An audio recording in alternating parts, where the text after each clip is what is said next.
What's up? What's up? What's up? Welcome to 1 Million Black Men, man. Welcome back, guys. Everybody, welcome back. Really looking excited for everyone being here, man. I just came off, as you guys know, they're sending out some messages. I just came off a crazy situation, crazy time of my life. Took the last week off. Um, as some of you guys are here and know, um, we sent out a message about it. I had to do something I think many folks never want to do in their life, never should do. Is I had to bury um, essentially my mother, my grandmother, but who was basically like my mother. She raised me. Um, had a huge influence on my life, especially in my probably starting about 19 years old. Kind of took over some things for me in my life because of things that happened. And it's a I'll tell you this, for those that have not buried your mother figure in your life, if you have not, um it's one of those things where you definitely are not looking forward to doing. I will tell you that. That's what you're looking forward to doing. But I sent out a tribute to her. Everybody is definitely um, well and safe and sound. She is laid to rest accordingly, and so we are back. We are back in action. We are back in the building, ready to teach and to go live. While I'm waiting, I have my team in the back office. Um, let's reconnect everybody real quick to everything. I want to run a few things, if we can, in the back office. Let's queue up our video, kind of our intro video. I want to go through some things tonight that I think are going to be very helpful, giving some understanding of some things that people should just know and be aware of, but also how to build. So with that, we're going to get ready to send out some text messages and also let people know we're in the building tonight. So I definitely appreciate everybody. We can cue up that video, start to work through that, to work through everyone coming tonight. So just hold with us 1 second. We're going to try to get everything started, but they're going to go ahead and cue up that video for us so we can get everything set up tonight. I appreciate everybody for being here. Those who are YouTube, Facebook, everybody, welcome. We're going to get started here. We're going to keep the video real quick. Let's keep that video. Let's play it. Reintroduce ourselves. We've been off for a week. Definitely appreciate everybody's patience and love. But yeah, let's go. Let's play that video. David Anderson has become synonymous with global black wealth. Whether he's shaping policies at the World Economic Forum, playing key roles within political circles on both sides, mastering the art of building unshakable wealth on an international scale, or breaking down barriers so that black men around the world can win. David is the world's best kept financial secret weapon. From the ghettos of Southside Chicago to the Obama White House, to the homes of billionaire moguls, David's receipts stretch well beyond million-dollar bank accounts, African royal families, or celebrity inner circles. But I believe that they did something that all of us can do. David's true gift is in single-handedly positioning everyday brothers to become global millionaires. Why? Because it's about damn time we own what's ours and have a real seat at the table. Money, power, respect.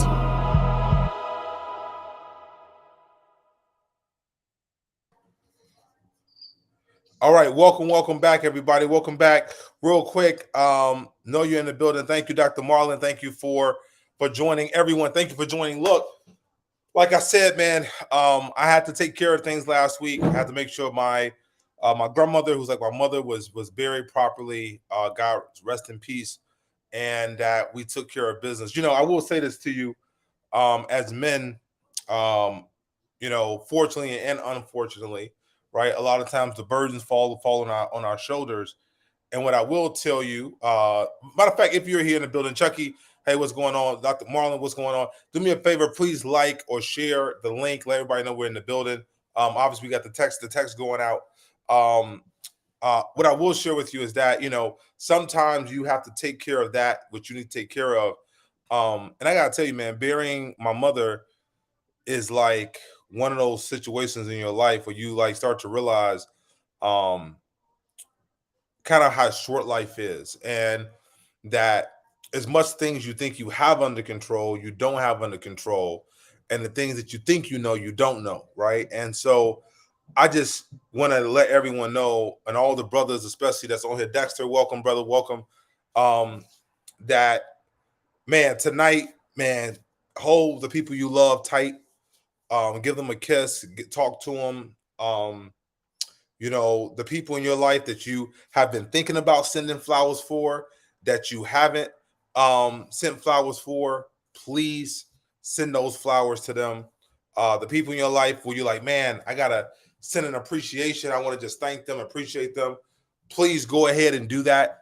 One thing I think I was grateful for, Leo, welcome in the building. One thing I was really grateful for is that I did get a chance to give my mother, my grandmother, her flowers while she was alive. And I'm telling you, look, I know, man, in life we get busy, man, especially look, as men, we're taking care of people, we're working hard, we're trying to figure out the next move, trying to make sure everybody's good, trying to look after everybody. But I want to tell you guys tonight, just in recognition of Ruby Williams, my grandmother, man, please reach out to those women and those men, whoever it is in your life that you love, and man, just send them that note, send them that text, take that phone call, send them those flowers, whatever the case is, right? Go do it tonight and or tomorrow, right? Put it on your calendar, schedule it so that you can reach out to them, because you never know when those that you love, right, may not be here. And I'm just going to say this, and we're going to get into the lesson tonight, right? One thing that is so true and proves true, right? I mean, we got to hustle. We got to make things happen. We got to go. It's go time, right? We got to do things in our life. But one thing you can never replace is, that parental, mother, father, maternal, those type of loves in your life, you cannot replace. And so no matter how successful you are, no matter how great you are, no matter what's going on, those people, man, you got to appreciate them. Just appreciate them, whatever it was, man. Whatever you can do to appreciate those people, man, you gotta go appreciate those people, man. Go appreciate them. So with that, man, I'm not gonna waste your time. Hey, real quick, everybody, Chucky, Dexter, Leo, Jerome, Terrence in the building. Let's go. All right. So what we're gonna do tonight, I want to give a little nuanced secret, and this is gonna be like one of those lessons tonight. I'm probably gonna turn this into a series. But I want to talk about something that is what I call call it a millionaire secret, call it a billionaire secret. I know as some of you guys are building your businesses and trying to do different things in your life, right? There's this thing that happens, and a lot of people don't explain it. I'll tell you, I remember some time ago when all of this kind of clicked. So remember, to give you my story real quick, and I'm going to use my story as an example. Right? You got to understand, right? So I came from, obviously, humble beginnings. Okay. My family, my mom didn't finish college. My dad didn't finish college. They came up from Mississippi, Louisiana. My granddad, as wonderful he was, didn't go to school, just was an electrician, with the Army. My grandmother was a homemaker pretty much. I mean, like it wasn't anything passed down in the family. Right. So I was trying to figure out this game and figure out the nuances. So I had the blessed opportunity after I was at Goldman Sachs to go to JP Morgan, after the White House at JP Morgan. Man, I was at JP Morgan. I want you guys to imagine this. I'm at JP Morgan. I'm managing at the time a portfolio of $5.6 billion. I want my back office team real quick. Can you put on there 5.6 billion, but put it on there with the zeros? Because I want people to visualize how much money this was, right? So I'm responsible for the asset allocation for $5.6 billion. Okay. $5.6 billion. Okay. Yes. Thank you so much. Not million, billion. These are some of the wealthiest families, not only in America, but definitely in the Midwestern part of the US. If I said these names, a lot of these names you would recognize. And all of a sudden, as I'm looking at how wealth is created, as I'm looking at how assets are created in their life, I start to see trends and understand things. And this is the thing I want to break down to you so you understand this, so you're not fooled or beguiled by anyone. Anybody selling you snake oil, telling you this, telling you that, like this thing. And when I say it, for a lot of you, it's gonna like ring light bulbs. You're gonna go, oh man, that makes sense. You're gonna say that makes sense, but no one's broke it down for me. So here it is, right? Also, real quick, we'll do that. Our last lesson for you all that wasn't here, if you remember, right? We broke this down, okay? We broke this down. Remember our last lesson, right? Last time I was here, we broke down the jockey, the horse, and the track. If you recall what that meant, right? The jockey was you or somebody else in business that you hire, an executive, CEO, manager, whoever the case is. They need knowledge, network, and skills. Remember that? Knowledge, network, and skills, okay?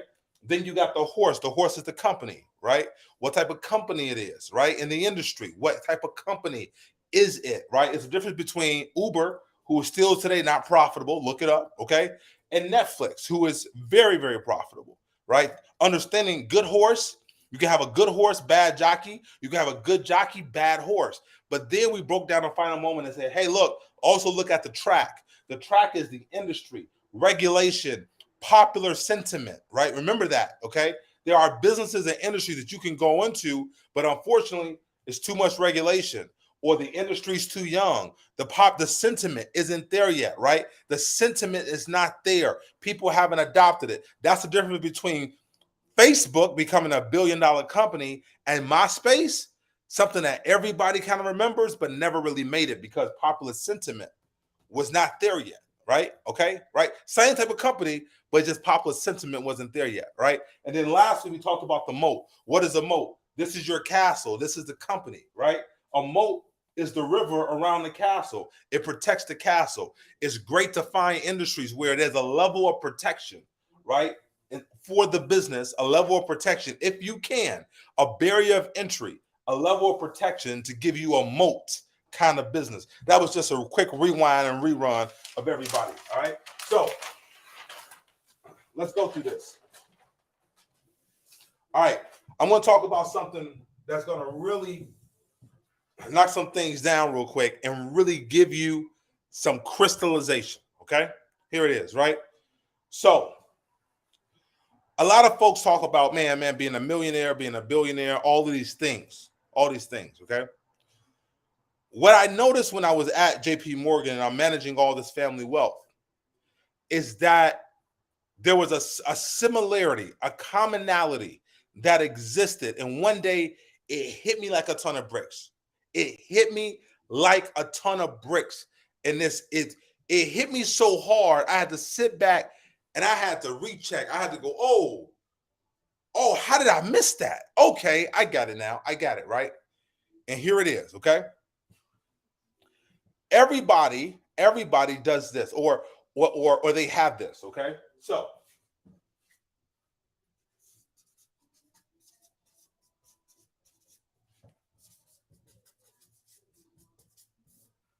now I know these are things you've heard of. So hold on. I want you to wait with me. I want to break something down.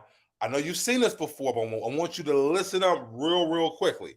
Understand? Watch this. All right. Cash flow. Okay, cash flow, right?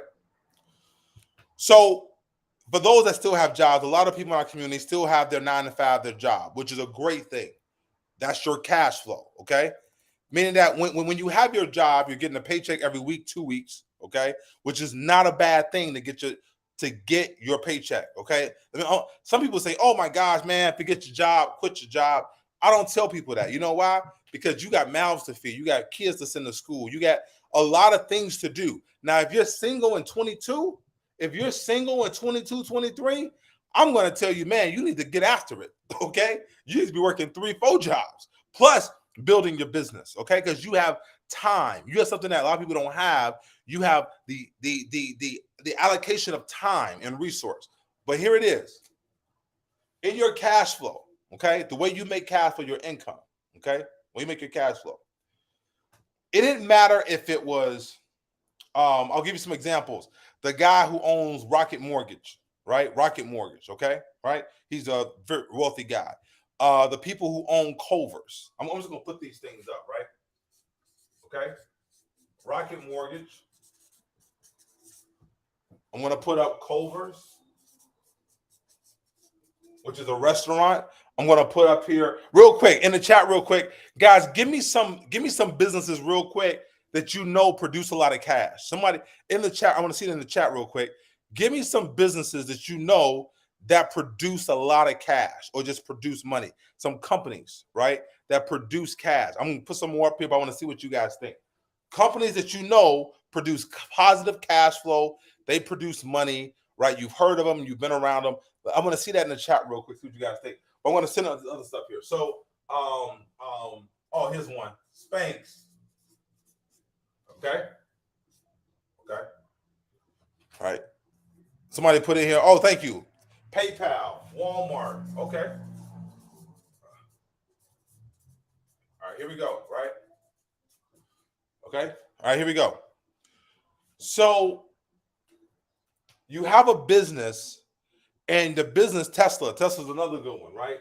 Actually, that's actually a little bit different one, but I'll go through that later, right? Tesla. Okay.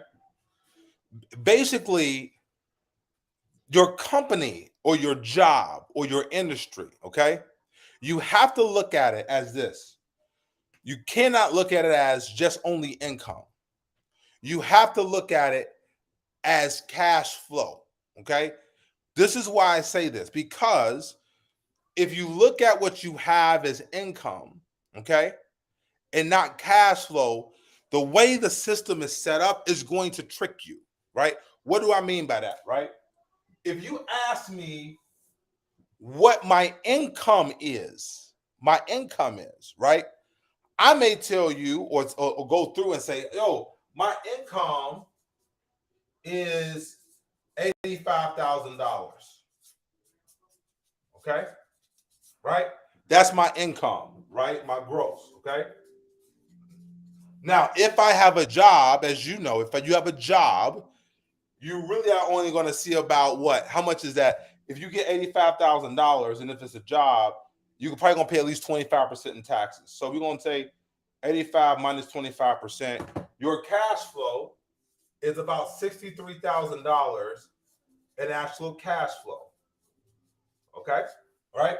That's your real cash flow from that job. That's your real cash flow. Now, hold on, right? Because after taxes, you pay taxes. That's your gross. That's your cash flow, right? This is a job. When you are in business, right? Usually, okay, you're operating and you're touching the business or the entity cash flow. So whether you pay yourself or not, however you want to do it, you control, okay? You control the cash that goes through that company. You have influence, right? What to spend it on, what wages to put it on, what investments to make, okay? Right? So in the business, right, you have control of the operating, okay, income. The operating income, okay? All right? I want to go through this again. When you're in a job, you have your gross income, and then you have the net, right, which is your cash flow. When you're in the business, you have the operating income, okay? Operating income that comes through the business, right? And then you have, obviously, your net income, okay? But your net income, as you know, you do not have to deal with that until the end of the year. Unlike your job, you have to deal with that every paycheck. That's the difference. When the business, you get to hold on to your cash longer than you can when you have a job. That's the biggest difference. I want to tell you the biggest thing, right? When you have a job, the employer has to take out taxes on behalf of the government on the front end. When you have a business, you get to control the cash flow of the business until the back end. Make sense? Again, jobs, you have to it's okay to have a job, but understand you're giving up your income to taxes on the front end. As a business, you give up your income on the back end, right? You control the operating income until it's your net income. All right. So what is this big secret I'm trying to tell you? Okay, tell you about. Here it is. When you are, let's say, Rocket Mortgage, when you are Culver's, when you are Spanx, when you are Walmart, when you are Tesla, and you are the family or the individuals controlling this, okay? Controlling this, right? What do they do? What do they do? Okay. What they constantly do is they take, in this case, the net cash flow or the operating income, and they direct that into assets. Now, some of you may be saying, well, yeah, of course. I heard this in real estate before. Hold on. I want you to understand. Hold on. I want you to understand what just happened, right? If you have a job, you only can deal with your cash flow net from your income, your job. If you have a business, it's your operating income. They take the operating income, they take the cash, and they take it and they put it into assets. Hold on. Listen up. Watch this. Wait. When you are in business, I need another color marker because I got to make sure that this point really get right.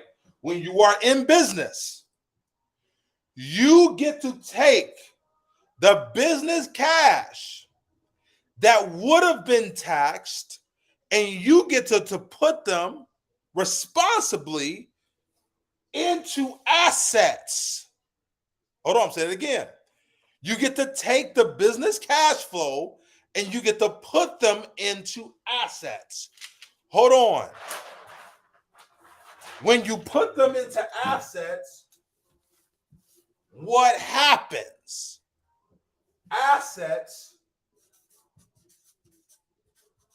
you get appreciation. What is that? It means assets and things that go up. Hold on. Wait. I'm going to make I'm being simple. Hold on. I'm being simple, but I'm about to be very profound. Hold on. Wait. So I take cash flow, I put them into assets. Okay. Now, the thing is that what happens with the assets? Assets are usually appreciating, but they are what? Assets are usually a word called, we're going to come back down here, illiquid. Right? What does that mean? That they are not, a lot of times, okay, the asset is illiquid, meaning that the cash now is sitting inside of an asset, okay, that you cannot touch the cash from. Whether it's a real estate investment, whether it's a venture, okay, a venture of some sort, whether it's machinery, whatever the case is, right? You take the income, you put it in assets that appreciate, but then that cash becomes illiquid. So let me tell you why. Everybody talking about real estate, why there's the richest people are in real estate, all this stuff in real estate. Look, real estate is a good business. I want you to understand the business of it though. Hold on, wait. How is it that we've seen over and over with cycles of people in real estate that go broke? Hold on, because why do a lot of people in real estate lose their shirt and go broke, including me at 21, 22 years old? I lost my shirt. Why was this? Hold on. I had cash flow that I was making from rents. I purchased more assets. My assets went up. It went up in appreciation, right? My challenge was when I was 21, 22, 23 years old, I did not have a company like Rocket Mortgage, Covers, PayPal, Sphinx that constantly overproduced in cash flow. Hold on, I want you to hear me. Hear me when I say this, okay? You can understand, put your cash flow into assets. Please understand they appreciate, but a lot of times the assets become illiquid.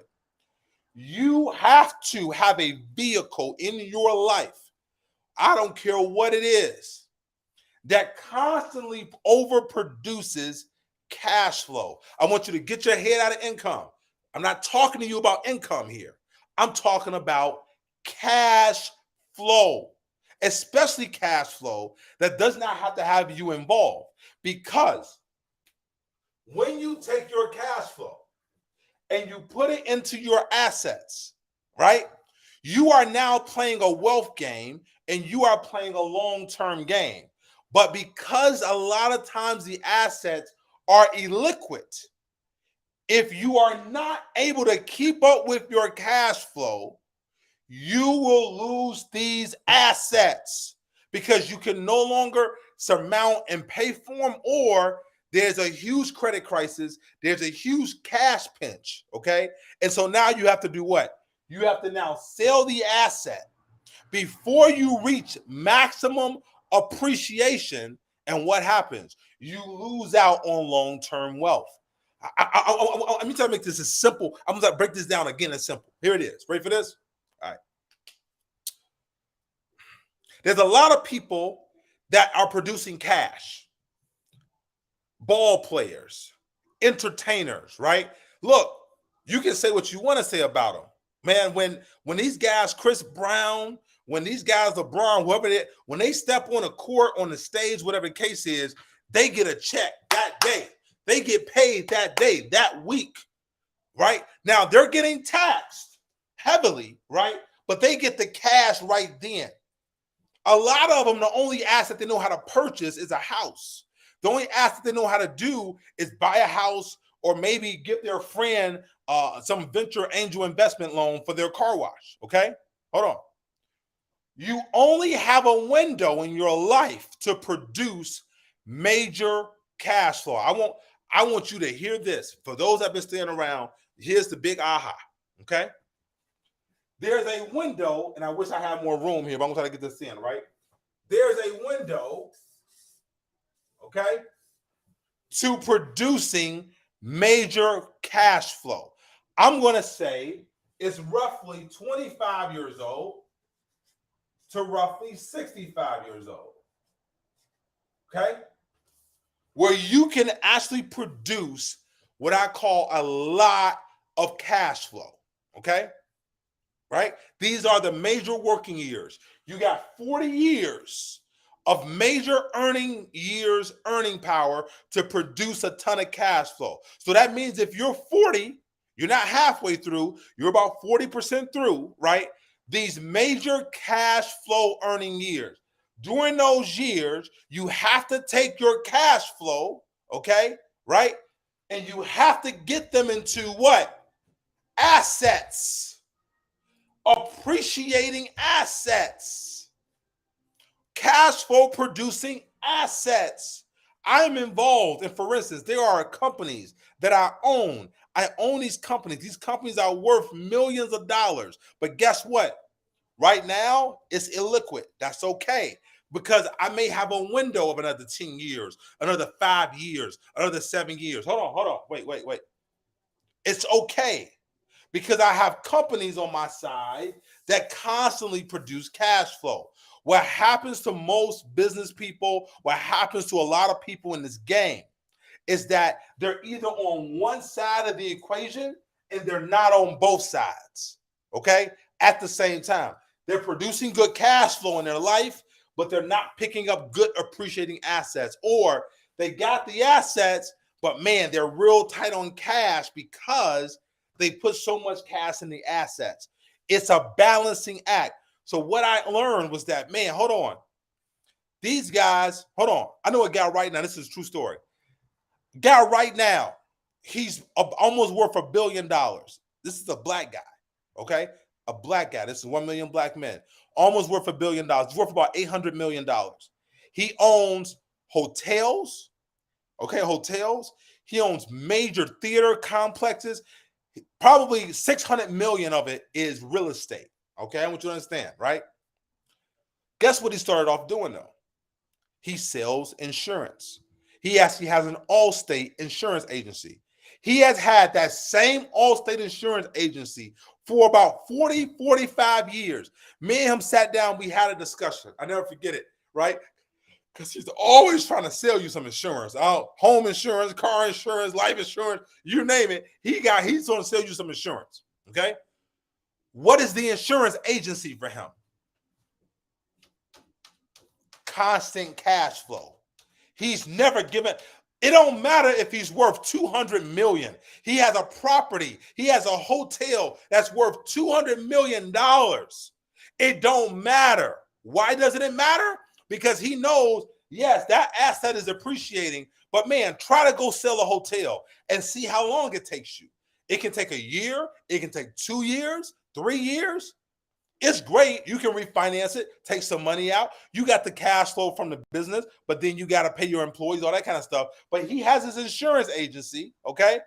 It constantly produces cash flow. It doesn't matter if it's a couple $100,000 a year, gentlemen, if it's tens of thousands a year, you got to have vehicles that produce cash flow so you can put them into assets. You got to do this. The Covers, it was funny, the Covers family, right? And I'll just say this.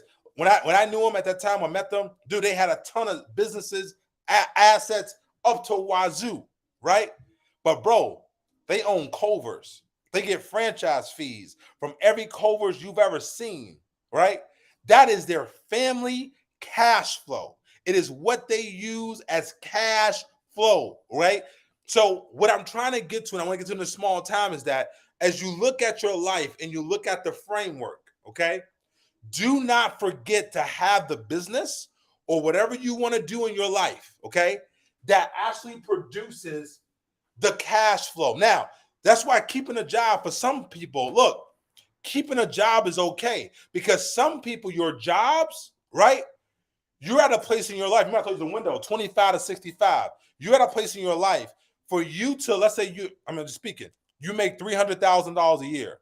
Your cash flow in that job is $190,000. Right? For you to go replace that cash flow of $190,000, although it's not a secure job, you could be fired, whatever the case is, right?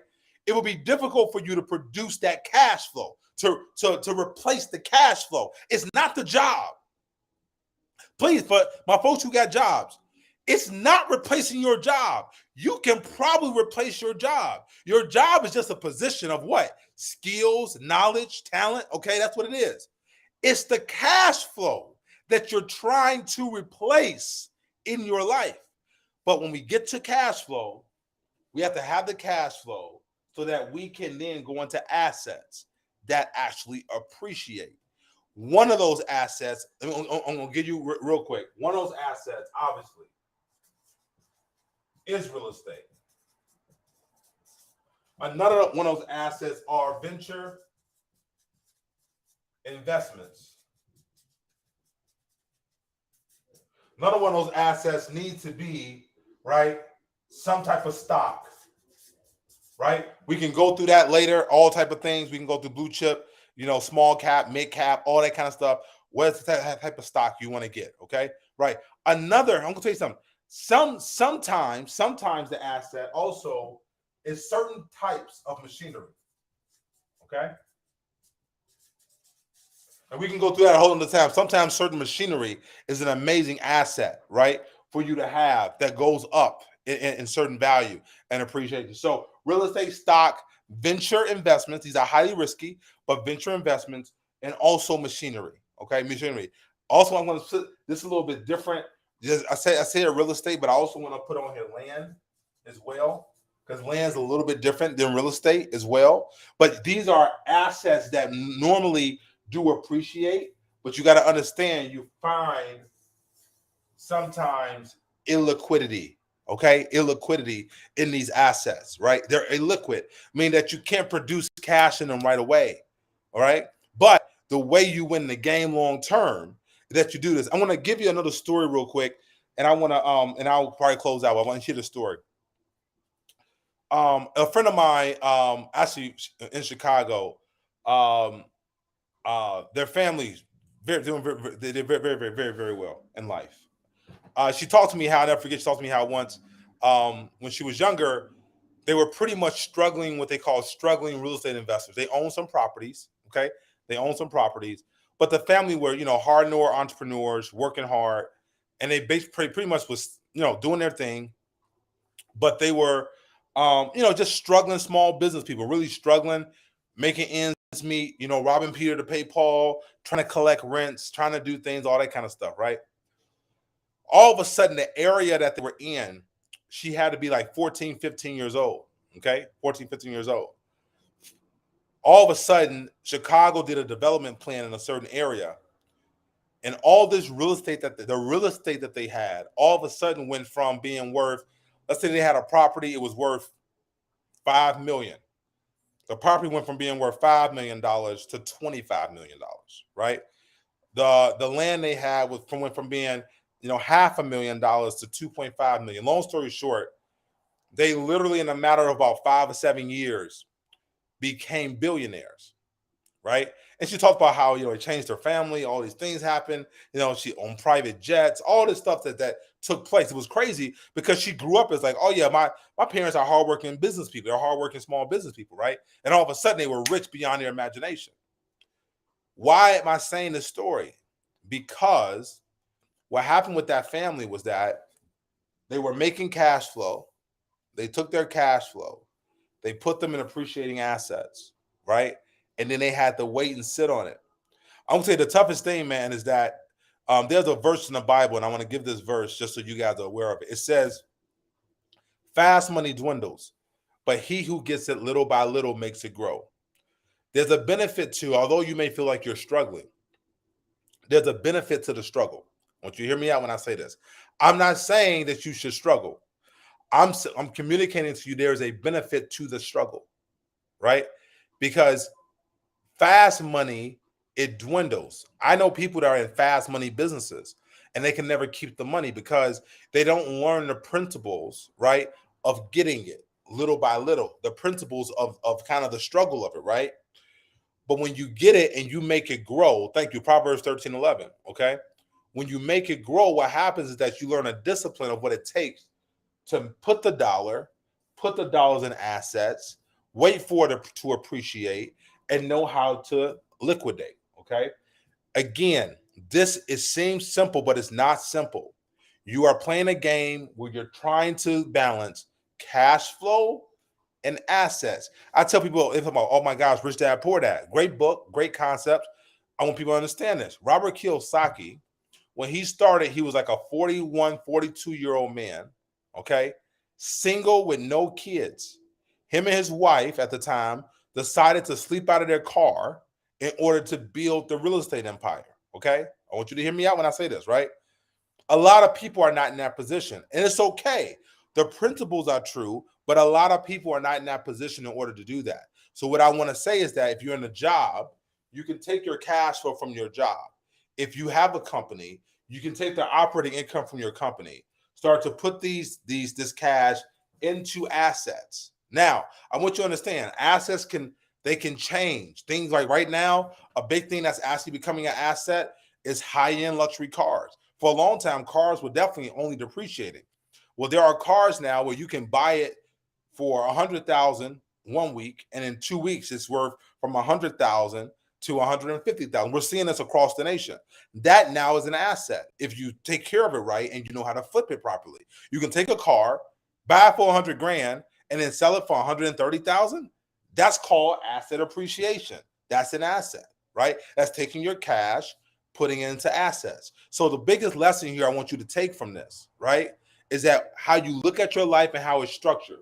You have this window, 25 to 65, your highest earning years in your life, that 40-year window, to make as much cash as you can, take that cash, put it into assets. So as you age, get older, and in the future, you have now a ton of appreciation, right, in stock, venture, machinery, land, whatever the case is, and you can continue to make money the rest of your life. Man, this has been David Anderson, man, 1 million black men. Look, love you guys, love being here, everything. Thank you guys for participating. Like I said, I'm back. Also, rest in peace, Grandma. Man, I love you. I appreciate you and everything that you were in my life. I'm going to real quick send I want to send my team, if you can look up, I'm going to send you real quick a picture. I just end with of my grandma, who meant the world to me, and I'm grateful for her life and who she is, and everything she did. If you can grab that for me, Tim, I just sent a text of it. I just appreciate you, Grandma. Thank you for all the lessons you taught me. Thank you for everything that you instilled in me, because life is definitely more than money. Life is about principle. Life is about who you become, not just what you become, but it's about who you are. It's about what you are, and as you taught me many times, I am very grateful. And as you always said, put God first. And I want you to know, as you rest in peace in your life, that I got the order. I understand. I'm telling my audience the order, right? Yo, seek first God, and then everything else can be added to you. I think when we live right, when we live to do the right things, when we live to honor God in the ways that we are commissioned to, I believe that God has a way of really blessing our lives. And so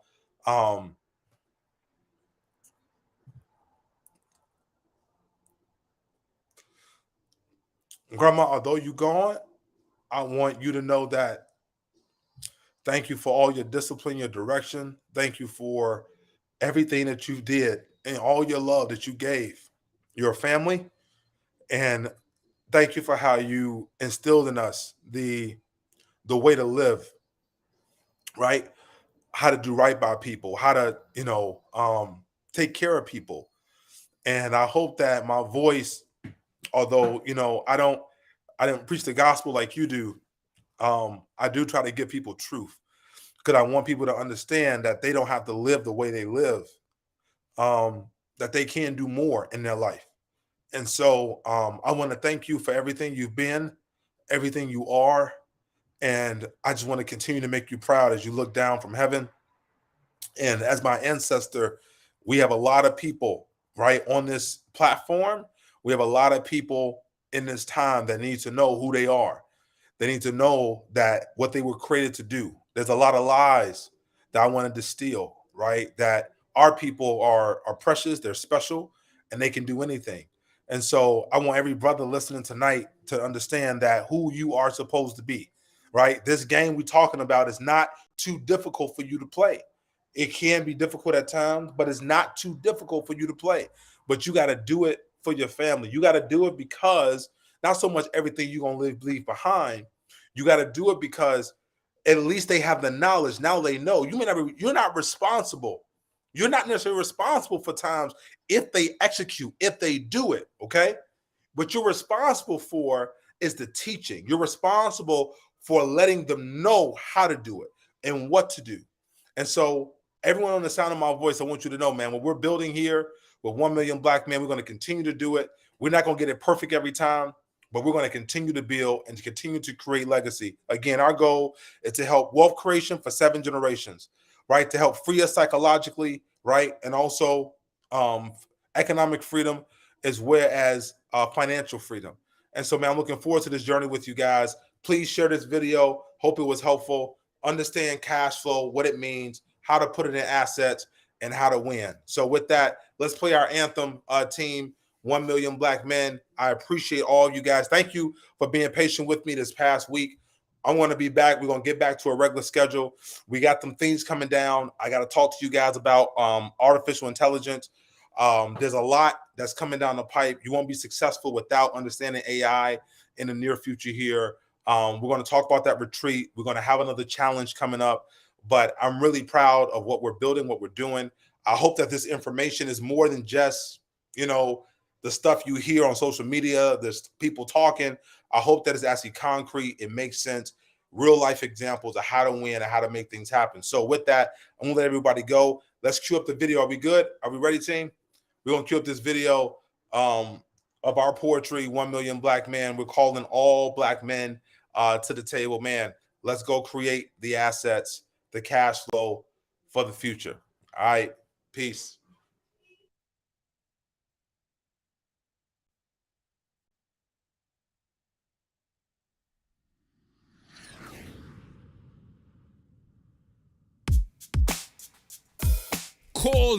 Calling all black men. This is a call to action. This is a call to action, an action call. Calling all black men. This is a call to action. This is a call to action, an action call for 1 million black men. I am Kwesi to put you on a call path to win. This is not a Zoom call or a call on Facebook Live. Though we are virtual, we are live. Not a call on TikTok Like MLB black men, we are on the clock. Not a call from Snapchat. Move back my bat. We are on first base. To Isaac Hayes Jr. fan base, we have an eye line on third base. Grand Slam, not a call from Instagram, as we don't need validation with blue checks. We are the true checks. We do checks. We write checks. We are the right checks. We do family checks. We check in on our sons and our daughters. We are black men who walks on waters because our children like to FaceTime. We are black men who FaceTime. Let's FaceTime. This is still not a call from an Android or an iPhone. It is extraterrestrial to phone home. I know sometimes black men, we have to travel around the world to be appreciated at home. But you are not alone. You are in the each one, teach one green zone, where the elusive weapon is the truth. We are the black truth. We are Paul Pierce, the truth. We are the loot. We are 1 million black men strong. We will get along as we landline. We walk across their blue and red line. Now this call is from a landline with rotary numbers and a coiled cord. We are 1 million black men on one accord. This cord and phone transmits a dial tone, whether a local call or a call of long distance. Regardless of the distance, it connected us. Social media unconnected us. Our homes need us. They soul feed us. And not just food that give us niggas itis. I write this, our homes bleed, sweat, tears for us. Black men, it is up to us. It is on us not to just procure the bag. Buddha bless one, share it with me. Get the info under your afro, bro. And establishing sovereignty to be a one united bank for economic just us. Black men, we must set up a family trust to an estate, because right now everything is at stake. Because we can't lead from behind, from your behind to your mind. They are public with their relevance as they use artificial intelligence. In this age of information, Elon Musk bought Twitter to gather more of our information. So if I have to be the Starlink, I will break the Starlink for 1 million black men. But I won't condone our culture with misuse of our information. So I grant you David Anderson for this financial literacy education. DA went from shy Southside streets to JP Morgan, Goldman Sachs on Wall Street. From Chicago State to Harvard. At 19, he fathered the economics in his family house. DA served in President Obama administration at the White House. He lived in China for 3.5 years, learning the Chinese economy, the renminbi. To the British pound, black men, let's get this pound. To the European euro, we NBA step into the euro. To the Uganda shilling, black men, let's be empowered by our billing and be willing to learn and understand. Money is just a tool to build unshakable wealth. 7 generations deep that DA will teach that we can compete in an economy beyond that's local. Black men, we must think global. So I present to you David Anderson to put you on this financial literacy path to win.